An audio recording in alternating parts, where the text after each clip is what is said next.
Bueno, me presento, mi nombre es Diego Cañete y junto a mi compañero Marcelo Alvarado vamos a presentar nuestro trabajo sumativo de la unidad 3 de Fundamentos de Seguridad de la Información. Nuestro trabajo aborda dos temas que finalmente se relacionan entre sí. El primero es el análisis y mitigación del ransomware utilizando WannaCry como caso de estudio y el segundo es la gestión de la seguridad de la información que desarrollamos mediante un mapa conceptual. A continuación, mi compañero Marcelo les hablará acerca de la introducción de nuestro trabajo.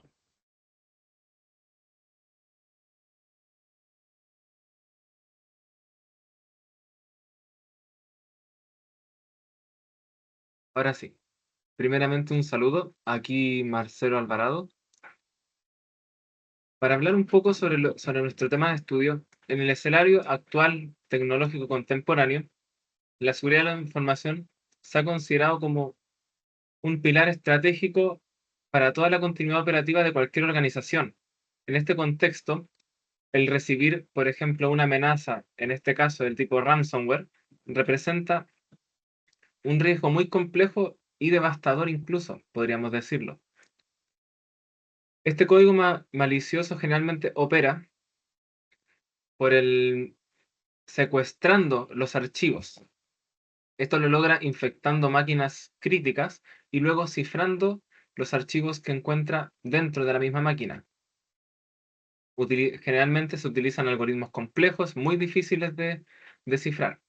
Para ello, también dejan una nota indicando que se debe pagar un rescate, en este caso en criptomoneda, con la promesa de suministrar una clave de descifrado. Es decir, están haciendo un secuestro de nuestra información y nos exigen como chantaje, esta extorsión. Esto puede generar pérdidas millonarias, ya que no son solo los datos los que se pierden, sino el servicio como tal. Se detiene la producción, se detienen los servicios nuevamente, y además puede generar daños reputacionales e interrupciones prolongadas en la cadena de suministro. Frente a esta problemática, podemos ver que la mera adopción de medidas reactivas resulta ineficiente. En estos casos debemos tener medidas que puedan contener y detener la infección antes de que suceda. Para ello es necesario integrar estrategias de control organizacional y un modelo estructurado del gobierno de la información que contribuya a la prevención y reducción del impacto de estos ataques. En el presente trabajo hablamos específicamente sobre cómo es la dinámica de la propagación y la ejecución del ransomware. Analizamos los vectores de ataque, el impacto sectorial, que podemos ver a través de la experimentación controlada en un entorno de laboratorio. Y asimismo, formulamos un plan de mitigación orientado a la resiliencia organizacional. Para ello se utilizan los conceptos fundamentales de la gestión de la ciberseguridad, incluyendo marcos normativos e internacionales, como la ISO 27001 y NIST. A través del análisis teórico práctico buscamos comprender el fenómeno de las amenazas modernas y proponer controles efectivos para salvaguardar la confidencialidad, la integridad y la disponibilidad de la información.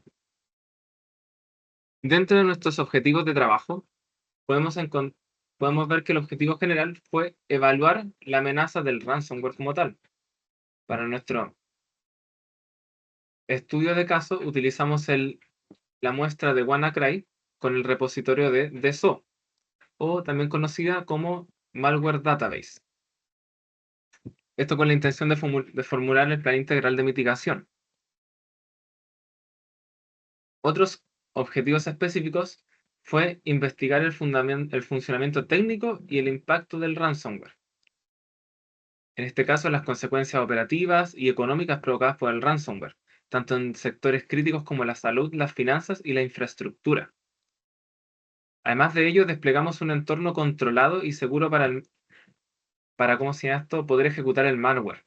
Configuramos una máquina virtual, en este caso de Kali Linux, e implementamos reglas de contención de red con el comando iptables para explorar de forma segura la estructura y ficha técnica de la muestra WannaCry alojada en DSO. Además de ello, desarrollamos una propuesta integral de mitigación, verificando el conjunto de controles técnicos y organizacionales tales como políticas de respaldo, gestión de parches y concientización. Y finalizamos sintetizando todo lo aprendido y todo lo recolectado en un mapa conceptual que nos permitió interrelacionar los pilares del gobierno de la seguridad de la información. Para lo siguiente, mi compañero Diego continuará con la metodología. Bueno, siguiendo con la metodología de nuestro informe, esta se dividió en tres fases. En la primera, nosotros realizamos una revisión documental para poder comprender el ransomware y sus mecanismos de infección, propagación e impacto. En la segunda fase, nosotros desarrollamos el laboratorio en una máquina virtual, todo esto con Kali Linux y el repositorio de TSUB. Aplicamos las medidas de aislamiento y optamos principalmente por una inspección estática, evitando así ejecutar directamente la muestra. Finalmente, en la tercera fase, nosotros analizamos todo lo obtenido y elaboramos una propuesta de mitigación. A partir de ahí, vinculamos el caso con los contenidos de la gestión de la seguridad de la información. Siguiendo con el desarrollo de nuestro marco teórico del ransomware, entrando en el desarrollo ya podemos primero explicar qué es el ransomware.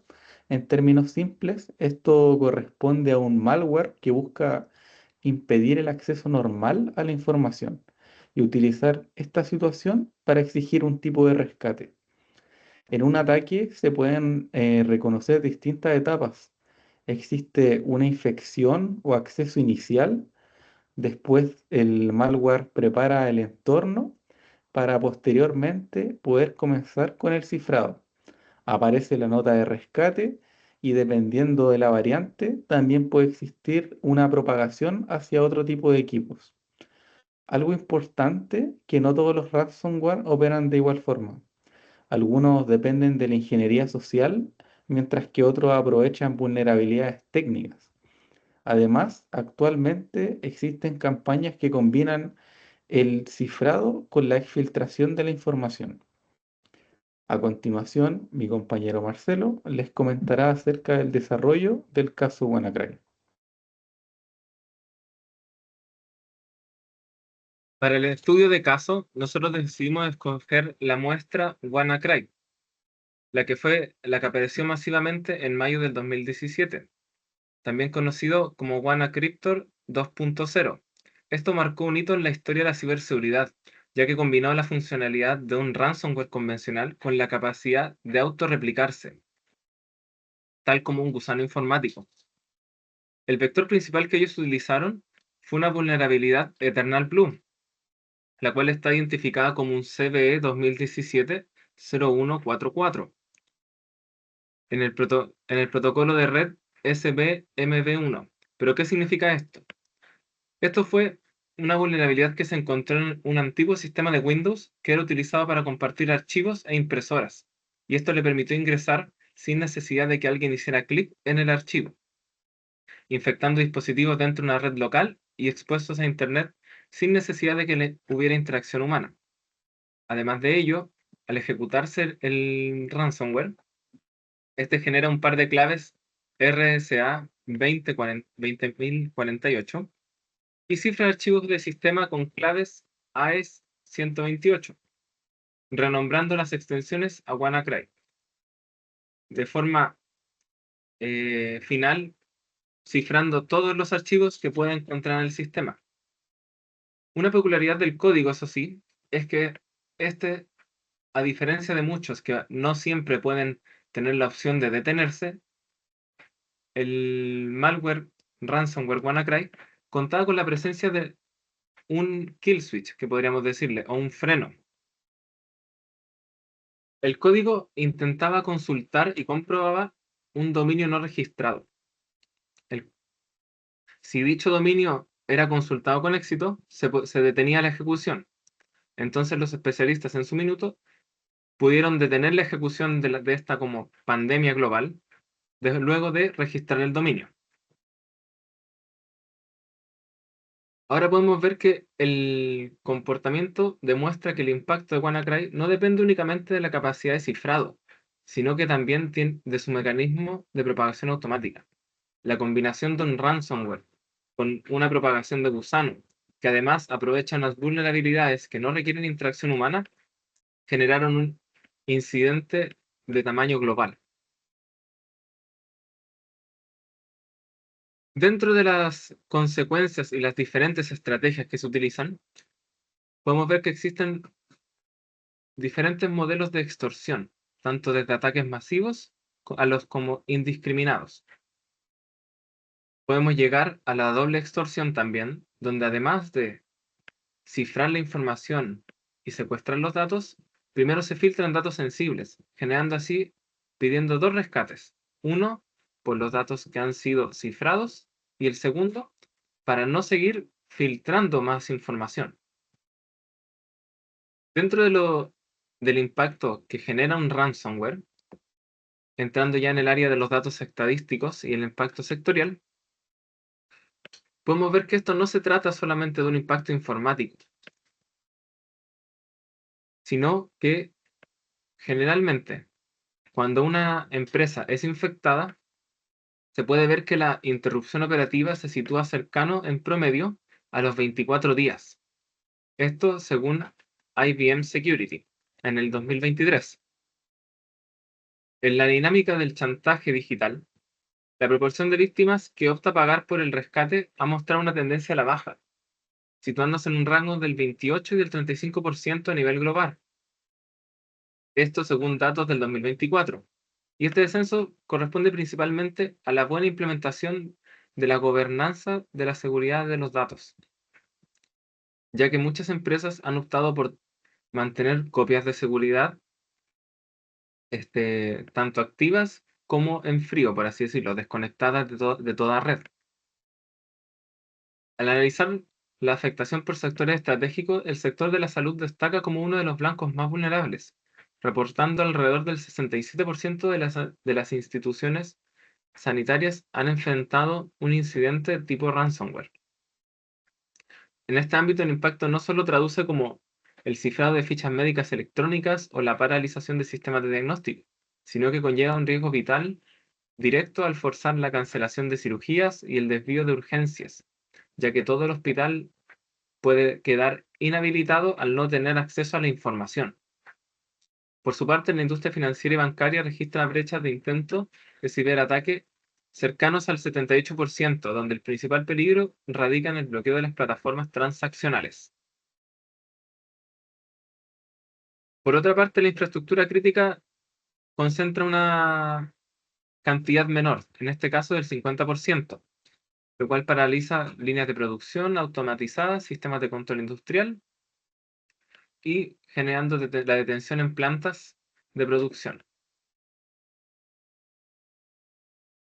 Para continuar con lo que vendría a ser el malware y el caso práctico en sí, nosotros adaptamos una máquina Linux y la preparamos para poder generar la instalación del repositorio de SO.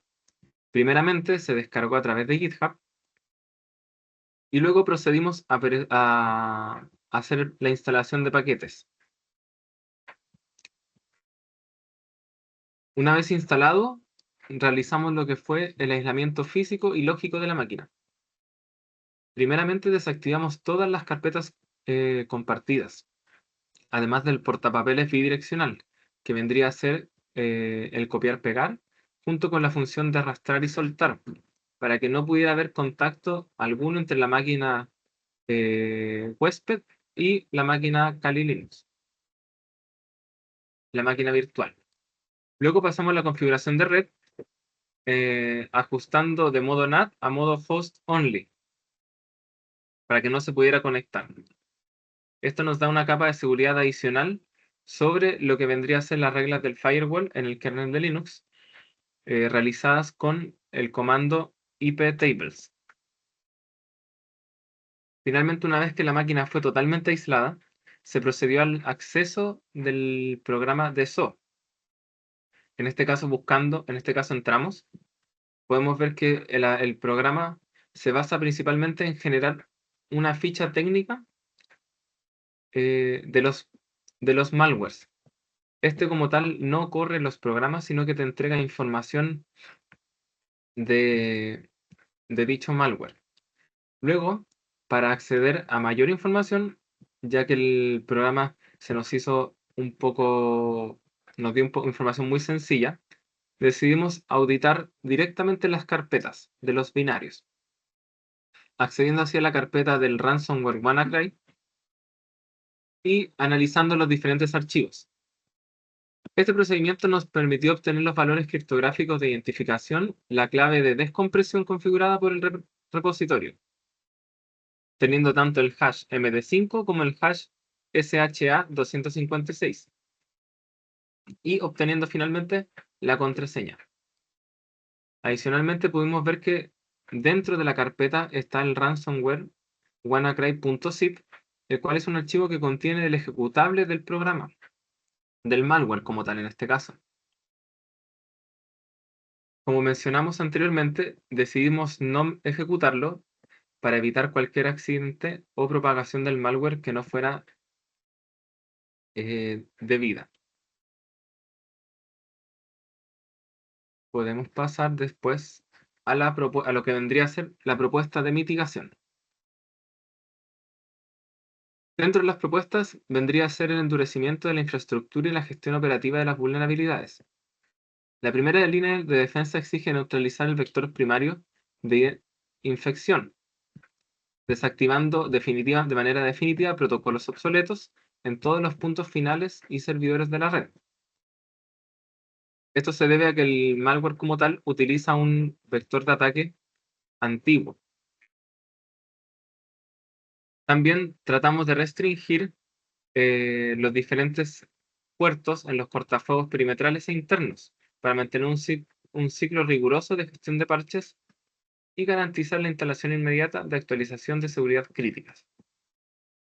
Luego, dentro de la arquitectura de respaldo resiliente y la detección en tiempo real, se utiliza el método 32110, donde trabajamos con 3 copias de datos, 2 medios distintos, una copia fuera de sitio, una copia inmutable u offline, y tratar con 0 errores tras las pruebas periódicas de restauración. En el ámbito de la detección es fundamental desplegar soluciones de detección y respuestas en los puntos finales, equipadas con análisis automático en tiempo real. Estas plataformas permiten identificar patrones anómalos interrumpiendo los procesos maliciosos de forma autónoma antes de que afecten el volumen principal. Finalmente, para la gobernanza, la respuesta a incidentes y la cultura organizacional, requiere respaldarse con un marco formal de la gobernanza alineada a estándares internacionales, en este caso la ISO 27001 o la NIST CSF. Esto para contemplar estrictas políticas de privilegio mínimo para limitar los derechos de administración local solamente a los usuarios que lo necesiten, así como la implementación obligatoria de autenticación de múltiples factores. En conjunto con estas medidas, permite abordar el ransomware desde distintas capas de protección, y no únicamente desde una perspectiva tecnológica. La gestión de vulnerabilidades disminuye la posibilidad de explotación inicial, la segmentación limita el movimiento lateral, y los respaldos facilitan la recuperación de información. Los mecanismos de detección permiten responder tempranamente frente al comportamiento anómalo. A ello se suma el componente humano y organizacional, ya que la capacitación, la definición de responsabilidades y la existencia de procedimientos de respuesta contribuyen a reducir tanto la probabilidad como las consecuencias de un incidente. Ahora, para continuar con la actividad número 2, continúa mi compañero Diego. Bueno, ahora retomando con la segunda actividad de nuestro informe, la cual corresponde al mapa conceptual de gestión de la seguridad de la información, podemos ver en el mapa, nosotros ubicamos la gestión de seguridad como el concepto central, y la relacionamos con los principales contenidos que trabajamos dentro de la unidad número 3. En primer lugar está el gobierno de la seguridad y el plan director. Esta parte define políticas, responsabilidades, prioridades y permite organizar las iniciativas con las que la organización necesita implementar. Después aparecen las normas y estándares internacionales. En nuestro caso, nosotros destacamos ISO, IEC 27001 y las referencias desarrolladas por NIST, las que sirven como marcos para estructurar y mejorar la seguridad. Otro eje importante es la gestión de riesgo. La lógica es que una organización posee activos, esos activos pueden presentar vulnerabilidades, una amenaza puede aprovecharlas y si se materializa, producir un impacto. A partir de esa relación se evalúa el riesgo. Frente a estos riesgos aparecen los controles de seguridad, que pueden ser técnicos, administrativos o físicos, y finalmente incorporamos los aspectos éticos y legales, porque proteger información también implica privacidad, responsabilidad, autorizaciones y cumplimiento normativo. Eso sería como a modo general el mapa conceptual que nosotros elaboramos a modo de resumen de la unidad número 3. Y siguiendo con la explicación y relación de conceptos, podemos decir que en esta parte del informe nosotros explicamos cómo se relacionan los elementos del mapa y además los conectamos con el caso que estudiamos.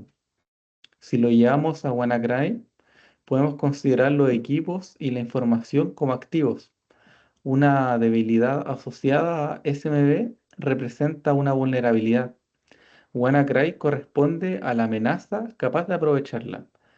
Si esa amenaza se materializa, puede producir cifrado, indisponibilidad y propagación, generando así un tipo de impacto para nuestra organización. Frente a ese riesgo aparecen los controles: actualización de sistemas, segmentación, control de accesos, respaldos y mecanismos de detección.